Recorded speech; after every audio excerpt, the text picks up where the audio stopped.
2023 Indian cinema के लिए कोविड-19 के बाद लकीएस्ट ईयर है। इस साल हर सुपरस्टार का सिक्का चल पड़ा है। जो पिछले कुछ सालों में फ्लॉप पे फ्लॉप देते थक नहीं रहे थे, उन सभी का इस साल नैया पार लग चुकी है और कुछ का नैया तो ऐसे पार लगी है कि उनको खुद ही बिलीव नहीं हो रहा है। क्या सच में ये मेरी मूवी है जिसके चर्चे चारों तरफ होने लगे हैं? शाहरुख खान जो जीरो एंड फैन जैसी फिल्में देने के बाद करियर के एंड एज पर थे, 2023 के स्टार्टिंग में ही अपने लाइफ की फर्स्ट 1000 करोड़ मूवी पठान दे डाली एंड साल के बीच में दूसरी 1000 करोड़ मूवी जवान दे डाली। और ये जैसे यही खत्म नहीं होता है, साल के एंड में भी उनका चर्चा बना रहने वाला है। सन्नी देओल, इनका तो ऑलरेडी करियर का चैप्टर सालों पहले बंद हो चुका था, बट 2023 इनको भी इनके करियर की सबसे बड़ी ब्लॉकबस्टर और one and only 500 crore movie Gadar 2 देती है। सलमान खान, भले ही इनको बिगेस्ट ब्लॉकबस्टर नसीब नहीं हुई, लेकिन टाइगर 3 ने इनको फ्लॉप लिस्ट से बाहर जरूर निकाल दिया। रणबीर कपूर की भी कुछ सालों से काफी हालत पंचर हुई पड़ी थी, लेकिन 2023 में पहले तू झूठी बेमक्कार का success and recently film animal का फायर जो लगा हुआ है बॉक्स ऑफिस में, उसकी तो बात ही अलग है। Animal already Indian all languages में 500 करोड़ क्रॉस कर चुकी है, जबकि वर्ल्ड वाइड 1000 करोड़ के रेस में लगी हुई है। बट ये सपना पूरा होना अब मुश्किल सा हो गया है, क्योंकि 21 दिसंबर के बाद box office Salaar and Dunki के पीछे भागने वाली है। फिल्म एनिमल के साथ बॉबी देओल भी अपना बिगेस्ट कमबैक करते हैं। 15-20 मिनट की स्क्रीन टाइम, बट उनके चर्चे सोशल मीडिया पे हर तरफ चलने लगे हैं।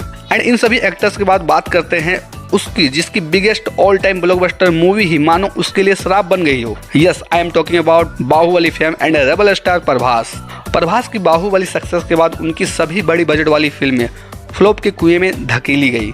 यहाँ तक कि जहाँ 2023 सभी के लिए लकीएस्ट प्रूव हो रही थी, वहाँ भी प्रभास फिल्म आदि पुरुष के साथ फिर एक बार फेल्यूर होते हुए नजर आए। बट ऐसे लकीएस्ट ईयर का अगर फायदा ही नहीं मिल पाए तो ऐसे सुपरस्टार होने का मतलब ही क्या बनता है? एंड फाइनली साल के एंड में प्रभास भी इस गोल्डन ईयर का फायदा उठाने वाले हैं। सालार जो कि 22 दिसंबर को रिलीज होने वाली है, ऑलरेडी इसके सक्सेस की महक एडवांस बुकिंग से आने लगी है। हालांकि इस मूवी की टक्कर डंकी के साथ होने वाली एंड ये भी एडवांस बुकिंग में कांटे की टक्कर देने में लगा हुआ है। वैसे अभी तक की एडवांस बुकिंग में डंकी सालार को पीछे छोड़ चुकी है, बट ये कोई सरप्राइजिंग बात नहीं है। ये इसलिए भी है क्योंकि डंकी सालार से एक दिन पहले यानी 21 दिसंबर को रिलीज होने वाली है।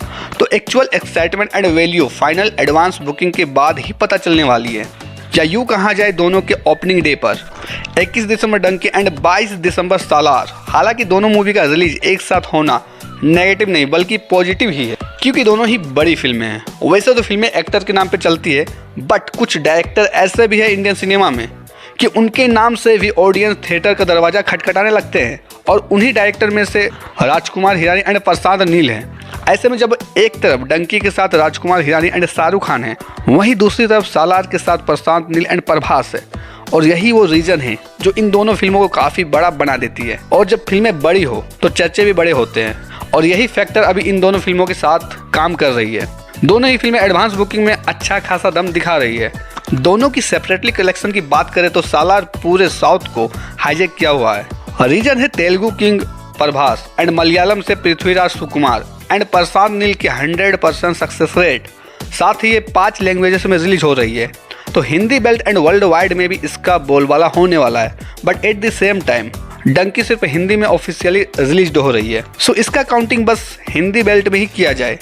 बाकी वर्ल्ड वाइड और बाकी एरिया में ये कुछ कलेक्शन कर लेगी। मीन्स यहाँ सालार वर्ल्ड वाइड 1000 करोड़ के रेस में होगा, जबकि डंकी 500 करोड़ भी टच कर ले तो दोनों ही फिल्में अपनी अपनी टारगेट पूरी कर लेगी और किसी को भी कोई नुकसान नहीं होना है। मैंने तो दोनों की ही टिकट करवा ली, सो मिलते हैं डंकी एंड सालार के फाइनल रिव्यू के साथ। बाकी तुम किसके लिए फर्स्टली एक्साइटेड हो, कमेंट करके बताओ।